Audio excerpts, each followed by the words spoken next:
Welcome to Yazh's kitchen. Yazh's கிச்சனில் வந்து ஒரு அருமையான ரிப்பன் பக்கோடா ரெசிபி தான் பார்க்க போகிறோம். ரொம்ப சிம்பிளாக இருக்கும், டேஸ்ட் வந்து அல்டிமேட்டாக இருக்கும். இது வாங்க எப்படி சேர்த்து பார்க்கலாம்.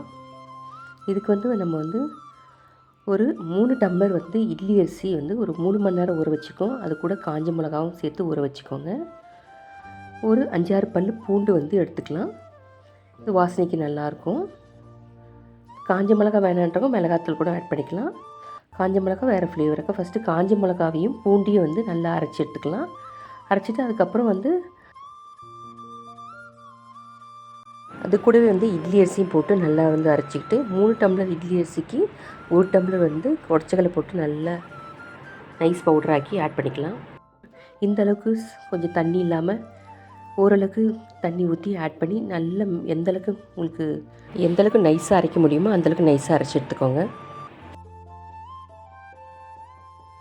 இப்போ உடச்சக்கல்லையை வந்து இது கூட ஆட் பண்ணிக்கலாம்.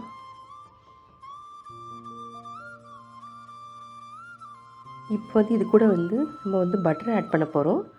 அதுக்கு முன்னாடி நான் வந்து கொஞ்சம் சால்ட்டும் ஆட் பண்ணிவிட்டேன்.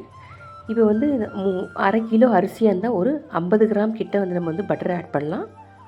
அந்தளவுக்கு போதும். இது லைட்டாக வந்து சூடு பண்ணி மெல்ட் பண்ணி ஆட் பண்ணிக்கிறோம். ஈவன் ரூம் டெம்பரேச்சர் இருந்தாலும் லைட்டாக மெல்ட் பண்ணி ஆட் பண்ணால் நல்லாயிருக்கும்.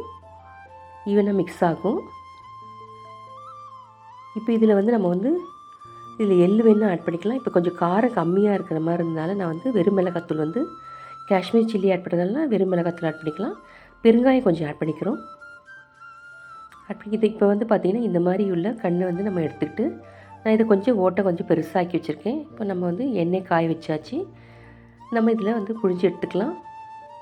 பார்த்திங்கன்னா எந்தளவுக்கு வந்து நல்லா வந்து செவந்து அந்த எண்ணெய் இதெல்லாம் சலசலப்பெலாம் அடங்கின பிறகு நம்ம எடுத்தோன்னா அருமையான நம்மளோட ரிப்பன் பக்கோடா ரெடியாக இருக்கும். நல்லா கிறிஸ்பியாக இருந்தது, டேஸ்ட்டாக வந்து நீங்களும் வீட்டில் இதை ட்ரை பண்ணி பாருங்கள்.